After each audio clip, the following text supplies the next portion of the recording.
San Francisco, 1964. In a cramped martial arts studio in Oakland, as Chinatown, two men faced each other in what would become the most controversial fight in martial arts history. The battle lasted only minutes, but the arguments about what really happened that day have raged for over 60 years. Both fighters told different stories. Both claimed victory, and for decades the truth seemed lost forever, buried beneath layers of ego, cultural politics, and conflicting testimonies. But in 2019, something extraordinary happened. An elderly man named Chen Wei, Tang, the last surviving student of Wong Jackman, made a deathbed recording. In that recording, with his voice weak but clear, Chen revealed details about the fight that neither Bruce Lee nor Wong Jackman ever shared publicly, details about what was really said before the fight began, details about the moment that changed everything, details about a conversation that happened after the fight ended, a conversation that would haunt both men for the rest of their lives. What you are about to hear is not just another retelling of the Bruce Lee versus Wong Jackman fight. This is the confession. This is the truth that was too painful, too complicated, and too human for either warrior to admit while they lived. This is the story of how a 3-minute fight destroyed one man's confidence, created another man's philosophy, and revealed something profound about pride, honor, and the cost of becoming a legend. The tape recording begins with Chen Wei, Tang's labored breathing. He is in a hospice in Sacramento, dying from pancreatic cancer. His grandson holds the recording device, uncertain why his grandfather insisted on doing this now. After keeping silent for 55 years, "My name is Chen Wei. Tang." The recording begins in Cantonese, later translated. "I am 83 years old. I was Wong Jackman's first student in America, and I was there that day in Oakland. I have kept silent because my teacher asked me to keep silent, but he is gone now. Bruce Lee is gone, and I am dying. The truth should not die with me."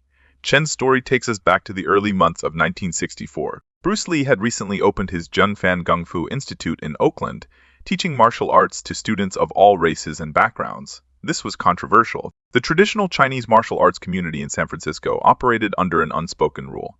You did not teach the secrets of Chinese Kung Fu to non-Chinese students. These arts were cultural treasures meant to be preserved within the Chinese community. Bruce Lee rejected this idea completely. He believed martial arts should be available to anyone willing to learn, regardless of race or ethnicity. He taught white students, black students, Hispanic students. He taught women, which was even more radical. And he didn't just teach them basic techniques. He taught them everything he knew, holding nothing back. The traditional masters in San Francisco's Chinatown were outraged. They saw Bruce Lee as a traitor to Chinese culture, someone who was selling out his heritage for American money. There were meetings in the back rooms of restaurants, heated discussions in Cantonese that grew louder with each passing week. Something needed to be done. Someone needed to confront this arrogant young man who thought he could ignore centuries of tradition. Wong Jackman was 26 years old in 1964, just 1 year older than Bruce Lee. He had arrived in San Francisco from Hong Kong 2 years earlier, carrying with him an impressive martial arts pedigree. He was a master of Northern Shaolin Kung Fu, trained in the classical style that emphasized high kicks, acrobatic movements, and forms that had been passed down for generations. He was also accomplished in Xingye Chuan and Tai Chi Chuan. In the traditional martial arts community, Wong Jackman represented everything that was proper, everything that was respectful of the old ways. According to Chen Wei, Tang's testimony, Wong Jackman didn't want to fight Bruce Lee. "My teacher was a gentle man," Chen says on the recording. "He believed in Kung Fu as a spiritual practice, not as a way to hurt people, but the elders put pressure on him. They told him he had a responsibility to defend Chinese martial arts, to put this arrogant boy in his place." The challenge was delivered through intermediaries. A group of martial artists from San Francisco, as Chinese Benevolent Association, came to Bruce Lee's school with a formal letter. The letter, written in Chinese, essentially stated that Bruce Lee must either stop teaching non-Chinese students or face a challenge match. If he lost the challenge, he would have to close his school or agreed to stop teaching Caucasians. Bruce Lee's response was immediate and defiant. He would accept the challenge, he would fight whoever they sent, and when he won, he would continue teaching exactly as he had been, with no restrictions, no apologies, and no regrets. The date was set for late afternoon on a Tuesday. The location would be Bruce Lee's own school, a second-floor studio on Broadway in Oakland. This was unusual. Typically, such challenge matches happened on neutral ground. But Bruce insisted if they wanted to challenge him, they would do it on his territory. Chen Wei, Tang arrived with Wong Jackman and several other martial artists from San Francisco. When we walked into Bruce's school, I remember feeling the tension immediately, Chen recalls. There were maybe 15 people there, some of Bruce's students, a few neutral observers. Everyone knew this was serious. This wasn't a friendly sparring match. This was about honor, about reputation, about the future of how Chinese martial arts would be taught in America.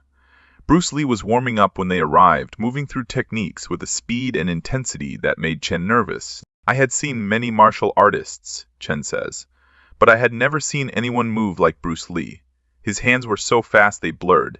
His kicks had this snap to them that you could hear across the room. I remember thinking, my teacher is in trouble. But Wong Jackman appeared calm, almost serene. He stood in his traditional kung fu uniform, hands clasped behind his back, watching Bruce with an expression that revealed nothing. This was the demeanor of a classical martial artist, someone who had been taught that showing emotion before a fight was a sign of weakness. What happened next, according to Chen's recording, has never been accurately reported. Before the fight officially began, Bruce Lee and Wong Jackman had a conversation. Not the shouting match that some accounts describe, not the formal exchange of challenges, but an actual conversation. And this conversation, Chen insists, is the key to understanding everything that followed. Bruce asked my teacher directly, Chen remembers, "Why are you here? Do you personally have a problem with me? Or are you just doing what the old men told you to do?" And my teacher, he hesitated. I saw it in his face. He didn't want to lie, but he also didn't want to admit the truth. Finally, he said, "I am here because Chinese martial arts must be protected. We cannot let our secrets become common knowledge for everyone." Bruce laughed at that. Not a mocking laugh, but a laugh of genuine disbelief. He said, "Secrets? You think these techniques are secrets? Every martial art in the world has punches and kicks. What makes them powerful isn't keeping them secret. It is understanding the principles and training until they become part of you. You are not protecting anything. You are strangling it." This exchange, Chen says, made Wong Jackman angry in a way the formal challenge never had. It struck at the core of everything he believed about martial arts, about tradition, about his role as an inheritor of ancient knowledge. My teacher's face changed, Chen recalls. The calmness disappeared. He said, "Then let's see if your disrespect for tradition has made you strong or just arrogant." The fight began with no formal signal, no referee's announcement. Wong Jackman simply moved into his stance, and Bruce Lee responded by settling into his own unique position. Side, facing, one hand extended, weight on his back leg. For a few seconds they circled each other, the room absolutely silent except for the sound of their footsteps on the wooden floor. Wong Jackman attacked first. He launched a series of traditional northern Shaolin techniques, high kicks and hand strikes thrown in combinations that had been practiced for centuries. His form was beautiful, technically perfect to the classically trained observers in the room. It looked like textbook kung fu. But Bruce Lee wasn't there. He had already moved, slipping to the outside of Wong's attack line, and as Wong completed his combination, Bruce struck. It was a simple straight lead punch, the technique that would become the foundation of Jeet Kune Do, though that philosophy hadn't been fully formed yet. The punch caught Wong Jackman on the side of the head, not hard enough to knock him down, but hard enough to shock him. I had never seen my teacher hit before, Chen says, his voice still carrying the surprise he felt that day. He stumbled, just for a moment. But he stumbled, and I saw something in his eyes I had never seen. Fear. Wong recovered quickly and pressed forward again, this time more aggressively. He threw chain punches, a Wing Chun technique, trying to overwhelm Bruce with volume and speed. But Bruce's defense was extraordinary. He used a combination of blocking and evasion that seemed to violate the rules of traditional martial arts. Instead of meeting force with force, he redirected, absorbed, and countered from angles that Wong Jackman's training had never prepared him for. Then came the moment that everyone present remembered differently, the moment that would be debated for decades. Bruce Lee attempted to take the fight to the ground. Some witnesses say he shot in for a tackle. Others say he used a judo throw. Chen Wei Tang's account provides specific detail. Bruce grabbed my teacher, said, and pulled it down while driving a knee up. It was a Muay Thai technique, though none of us knew that term at the time. The knee caught my teacher in the face. His nose started bleeding, and then Bruce took him down. On the ground, the fight became one-sided. Bruce Lee had studied grappling, had learned from judo practitioners and wrestlers. Wong Jackman's Northern Shaolin training included no ground fighting whatsoever. My teacher tried to get up, but Bruce controlled him, Chen remembers. He mounted him, got his back, applied what I now know was a rear naked choke. It happened so fast. One moment they were standing. The next my teacher was on the ground, and then he was tapping out. The entire fight lasted between 90 seconds and 3 minutes, depending on which witness you ask. Chen Wei Tang estimates it was closer to 2 minutes. But understand, he says, in a real fight 2 minutes is an eternity. My teacher fought with everything he had, it just wasn't too enough. What happened immediately after the fight is where Chen's testimony becomes most valuable, because this is the part that neither fighter ever discussed publicly. Wong Jackman stood up, his face bruised, his nose still bleeding, his traditional uniform torn. He bowed stiffly to Bruce Lee, a gesture of respect that martial arts tradition demanded. But Bruce didn't return the bow immediately. Bruce was breathing hard, sweating, Chen recalls. He looked at my teacher and said something that I will never forget. He said, "You are better than I expected. If you had spent less time practicing forms and more time actually fighting, this would have gone differently." My teacher said nothing, he just stared at Bruce with this look of complete devastation. Then something remarkable happened. Linda Lee, Bruce's wife, who had been watching from the side of the room, brought towels and water for both men. She spoke softly to Wong Jackman, asking if he needed medical attention. Her kindness in that moment, Chen says, was almost harder for Wong to accept than the defeat itself. She treated him with more respect than he felt he deserved. Chen remembers. Bruce and Wong sat down, separated by about 10 feet, both cooling down from the intensity of the fight. The other witnesses began to leave. The spectacle over the outcome decided. But Chen Wei Tang stayed, as did one of Bruce's senior students, a man named James Lee, who was no relation, but had become Bruce's closest friend and training partner in Oakland. What followed was a conversation that lasted nearly an hour, and according to Chen Wei Tang, this conversation was more important than the fight itself. My teacher asked Bruce why he fought the way he did, with no respect for traditional forms, no adherence to any particular style, Chen says. Bruce's answer changed my teacher's life. Bruce Lee explained that he had been trained in Wing Chun by IP Man in Hong Kong. He had learned the traditional way, practicing forms for hours, adhering to the classical techniques exactly as they had been taught for generations. But when he came to America and began fighting people from different martial arts backgrounds, boxing, wrestling, judo, karate, he realized that his traditional training had limitations. He told my teacher that tradition is important for preserving history, but it becomes a prison if you let it prevent you from evolving. Chen recalls. He said that fighting is about adapting to the moment, to the opponent in front of you, not about performing techniques that worked for someone else in a different time against a different enemy. Wong Jackman listened in silence.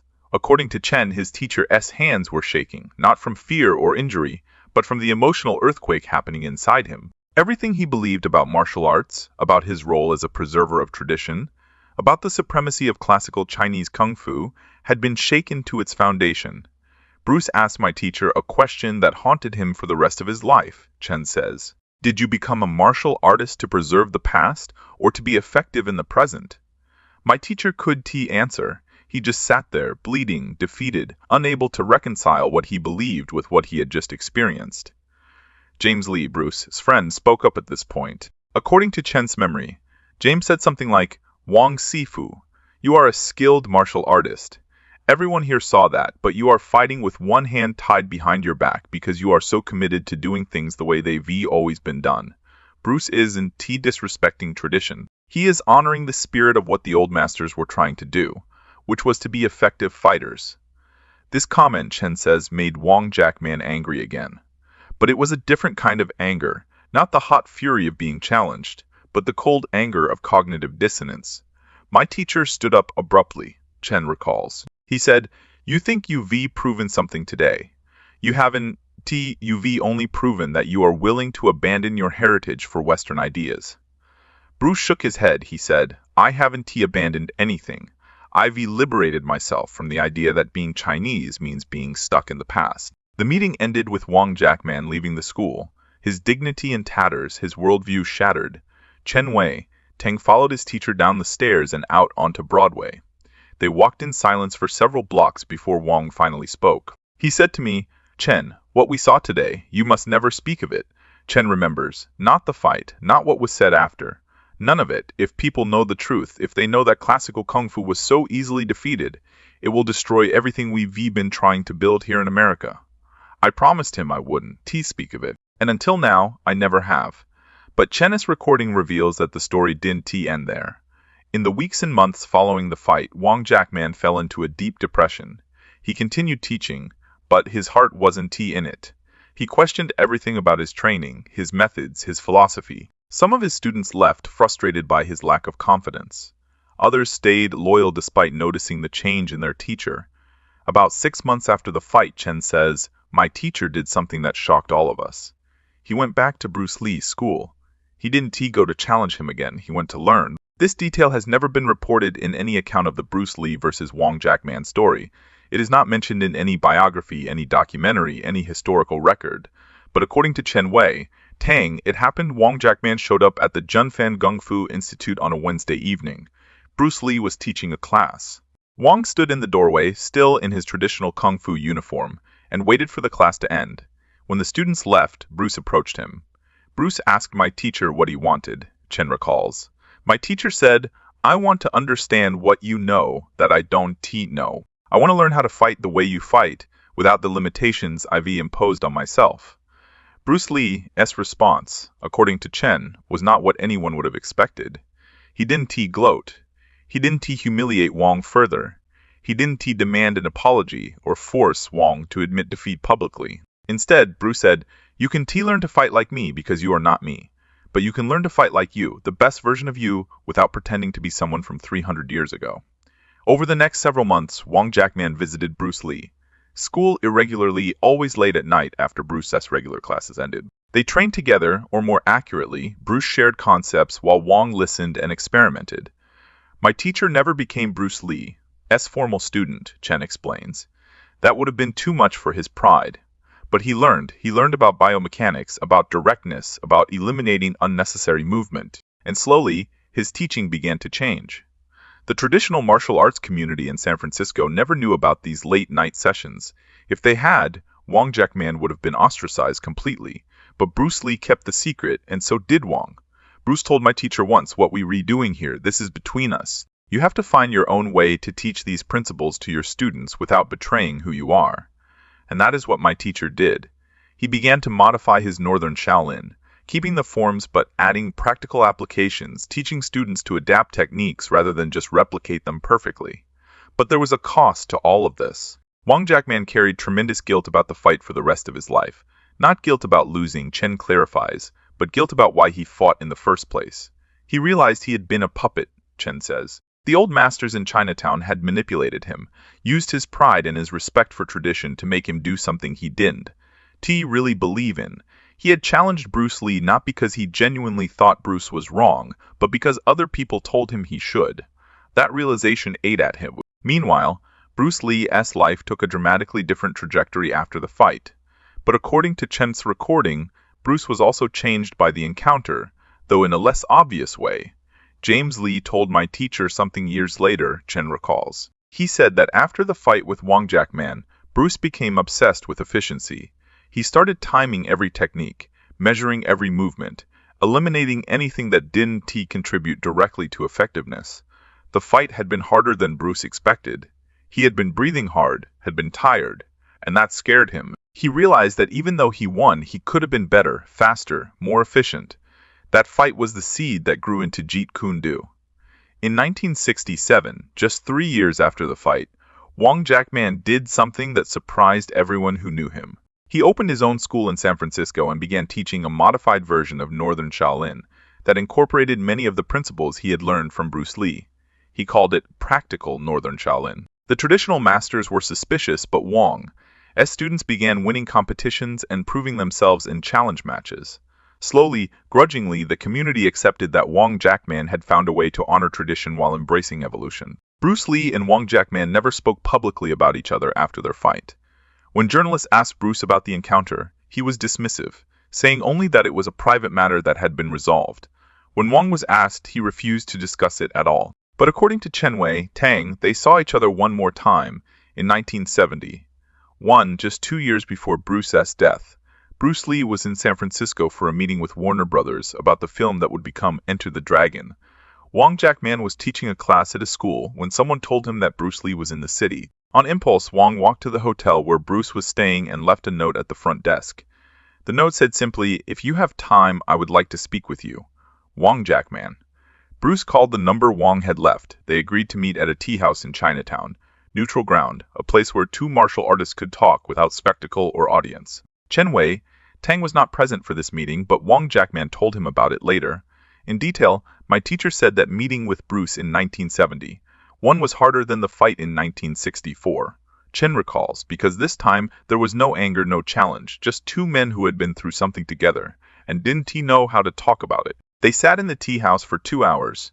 Bruce talked about his frustration with Hollywood, how difficult it had been to break through as an Asian actor, how he had finally found success in Hong Kong but still wanted to prove himself in America. Wong talked about his school, his students, the way he had changed his teaching methods over the years. My teacher told Bruce that the fight in 1964 was the worst and best thing that ever happened to him. Chen says, the worst because it destroyed his confidence in everything he had been taught, the best because it forced him to think for himself, to become a real martial artist instead of just a practitioner of forms. Bruce's response, according to Wong's account, was profound. Bruce said, "You know what the real victory of that fight was? Not that I won. The real victory is that you are still here, still teaching, still growing. Most people, when they face a defeat that complete, they quit. They convince themselves the loss didn't matter, or they blame external factors, or they just give up. You didn't do any of that. You face the truth and let it change you. That takes more courage than winning a fight." Wong Jackman cried when Bruce said this. According to Chen's recording, his teacher wasn't ashamed to admit that he cried. Bruce Lee gave my teacher something that day that he had never been able to give himself. Chen says, permission to have been wrong, permission to have grown, permission to have grown, permission to be a different person than he was in 1964. They finished their tea. They shook hands, and as they were leaving, Bruce said something that Wong Jackman remembered for the rest of his life. Bruce said, "If we ever have to tell people about what really happened that day, let us agree on this. Let's tell them that we both learned something important because that is the only truth that matters." But they never got the chance to tell that story together. Bruce Lee died in 1973, at the age of 32. Wong Jackman heard the news while teaching a class. According to Chen, his teacher stopped mid-sentence, asked his students to leave, and spent the rest of the day alone in his school, grieving not just for Bruce Lee, but for the friendship that might have been, the collaboration that circumstances and pride had prevented. After Bruce's death, the mythology around the 1964 fight grew out of control. Different accounts emerged, each more exaggerated than the last. Some claimed Bruce Lee had beaten Wong Jackman in 15 seconds. Others said Wong had actually won, but Bruce. Students had lied about the outcome. There were stories about broken bones, about Wong being hospitalized, about the fight lasting 20 minutes. None of it was true, but Wong Jackman refused to correct the record publicly. My teacher said that the truth was more complicated than anyone wanted to hear, Chen explains. If he said he lost quickly, people would say Chinese Kung Fu was worthless. If he said he lost but learned from it, people would say he was making excuses. If he said he and Bruce eventually became friendly, people would say he was trying to profit from Bruce's fame. So he said nothing. He let people believe what they wanted to believe. Wong Jackman continued teaching in San Francisco until he was well into his 70s. He developed a reputation as a demanding but effective instructor, someone who honored traditional forms but insisted that his students understand the practical application of every technique. Many of his students went on to become respected martial artists in their own right. Some of them knew about the fight with Bruce Lee, but Wong never discussed the details, even with his closest disciples. Chen Wei Tang was the exception, as Wong's first American student, and someone who had been present that day in Oakland. Chen held a special place in his teacher's confidence. In the last decade of Wong's life, as age and illness began to slow him down, he talked more openly with Chen about the past. He told me that losing to Bruce Lee was the most important thing that ever happened to him as a martial artist, Chen says. Not because it taught him some specific technique or concept, but because it forced him to confront his own ego, his own attachment to being right about things that didn't matter. Wong Jackman died in 2005 at the age of 67 from complications related to respiratory illness. His funeral was attended by hundreds of students, fellow martial artists, and members of the San Francisco Chinese community. Chen Wei Tang gave a eulogy in which he spoke carefully about his teacher's dedication to martial arts, his evolution as an instructor, and his integrity as a human being. He did not mention Bruce Lee, he did not mention the fight, he kept his promise. But as the years passed and Chen himself grew older, he began to feel that the promise had been kept long enough. My teacher asked me not to speak about the fight while he was alive, Chen says on his deathbed recording, but he never said I couldn't speak about it after he was gone, and I think in the end he would want the truth to be known. Not the mythology, not the legends, but the truth. Because the truth is more interesting and more valuable than any of the stories people have made up. Chen Wei Tang died 3 weeks after making his recording. His grandson, who had held the microphone that day, didn't immediately know what to do with the tape. He was only 23 years old, not particularly interested in martial arts, and uncertain whether his grandfather's story was important or just the rambling memories of an old man facing death. He put the recording in a drawer and forgot about it for several months. Then, in early 2020, during the coronavirus pandemic lockdown, the grandson found himself going through his grandfather's belongings. He discovered the tape again and listened to it fully for the first time. He was stunned by what he heard. He reached out to martial arts historians, to journalists who had written about Bruce Lee, to documentary filmmakers who specialized in kung fu history. Most were skeptical. The story seemed too convenient, too neatly resolved, too different from every other account that existed. But one historian, Dr. Amanda Chen, no relation to Chen Wei, Tang took the recording seriously. She was a professor of Asian American Studies at UC Berkeley who had written extensively about the Chinese martial arts community in San Francisco during the 1960s. She knew the major players, had interviewed many of the witnesses to the Bruce Lee versus Wong Jackman fight, and had always felt that something was missing from the official accounts. When I first heard Chen Wei Tang's recording, Dr. Chen says, I was skeptical, but as I listened more carefully, I realized he was providing details that no one outside that room would have known. The layout of Bruce's school, the specific people who were present, the conversation between Bruce and Wong before the fight started. These weren't things you could just make up or research. He had to have been there. Dr. Chen began a verification process. She contacted the few surviving witnesses to the original fight, people now in their 80s and 90s. She asked them specific questions based on details from Chen Wei Tang's recording. Many of the details matched their memories, though some witnesses disagreed about certain specifics. What convinced me the recording was genuine, Dr. Chen explains, was that Chen Wei Tang admitted when his memory was unclear. He said things like, I think this is what was said, but I am not certain, or my memory of this part is fuzzy. If someone was fabricating a story, they wouldn't include those qualifications. They would present everything as absolute fact. The recording was analyzed by forensic audio experts who confirmed that it was made in 2019 and showed no signs of digital manipulation. Linguists examined Chen Wei Tang's Cantonese and found it consistent with someone who had emigrated from Hong Kong in the early 1960s. Handwriting experts compared the signature on Chen's hospital forms to his signature on old martial arts certificates from the 1960s and confirmed they were from the same person.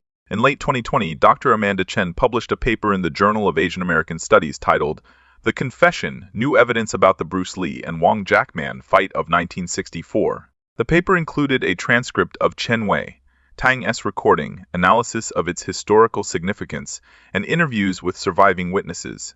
The martial arts community erupted in debate. Some Bruce Lee devotees rejected the recording entirely, claiming it was an attempt to diminish Bruce's legacy by suggesting he had formed a friendship with an opponent he had defeated. Some traditional martial artists rejected it because it suggested Wong Jackman had abandoned classical principles in favor of Bruce Lee's approach, but many martial artists, historians, and students of both men found the recording compelling precisely because it was so nuanced and complicated. What makes Chen Wei Tang's account believable, argues Master David Chen, not related to Chen Wei Tang or Dr. Amanda Chen, a martial artist who trained with several of Bruce Lee's students, is that it doesn't present either man as a perfect hero or a complete villain. It shows two human beings struggling with ego, tradition, pride, and the courage to change. That is more valuable than any mythology about who won or lost a 3-minute fight.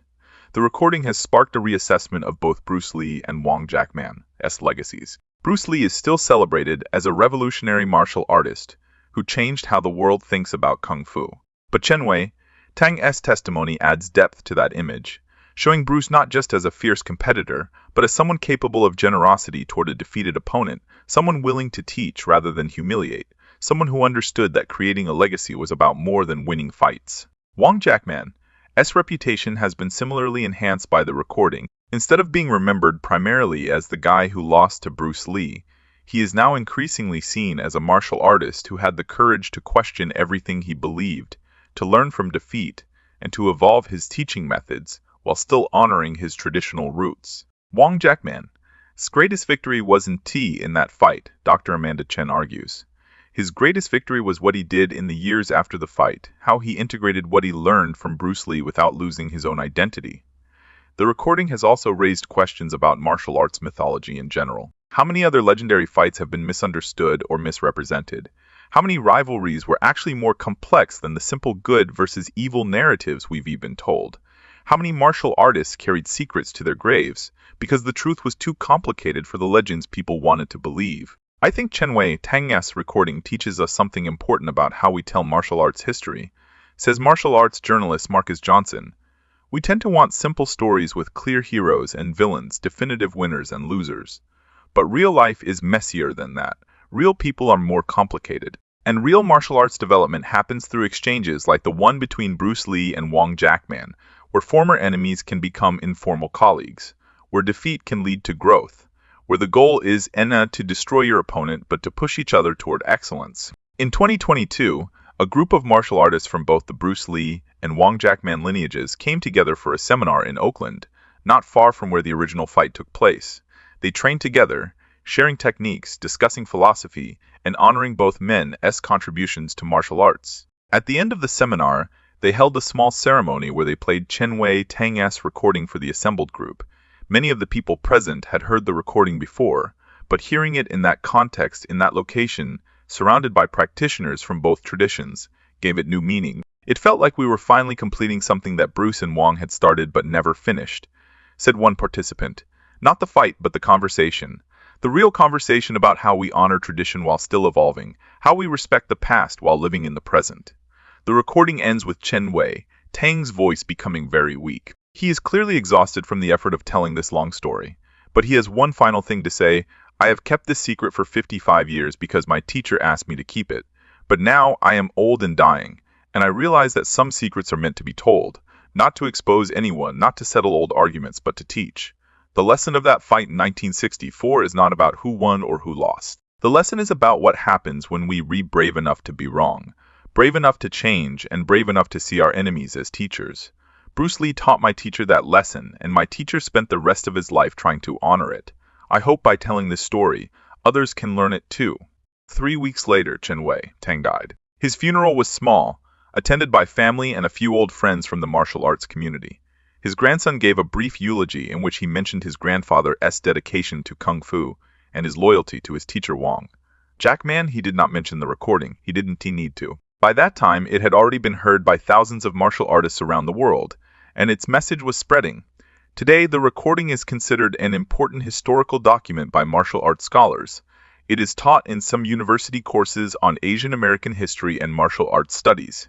It has been translated into multiple languages, and it has changed how many people think about the Bruce Lee versus Wong Jackman fight, transforming it from a simple story about a superior fighter defeating an inferior one into something much richer. A story about how conflict can lead to growth, how defeat can be the beginning of wisdom, and how two warriors from different worlds can find common ground if they are willing to look past their egos. The fight between Bruce Lee and Wong Jackman lasted less than 3 minutes, but its true impact lasted decades, shaping both men in ways neither could have predicted, creating ripples that continue to influence martial arts philosophy today. And it took the deathbed confession of an elderly man, the last witness to both the fight and its aftermath, to finally reveal the complete story, not the legend, not the mythology, not the simple tale of victor and vanquished, but the truth, complicated, uncomfortable, and ultimately far more valuable than any of the stories we told ourselves for 60 years. Because real martial arts isn't about perfection. It is about growth. And real growth requires the courage to admit when we were wrong, the humility to learn from those we once opposed, and the wisdom to understand that the greatest victories aren't won in combat, but in the years of patient work that come after the fight ends.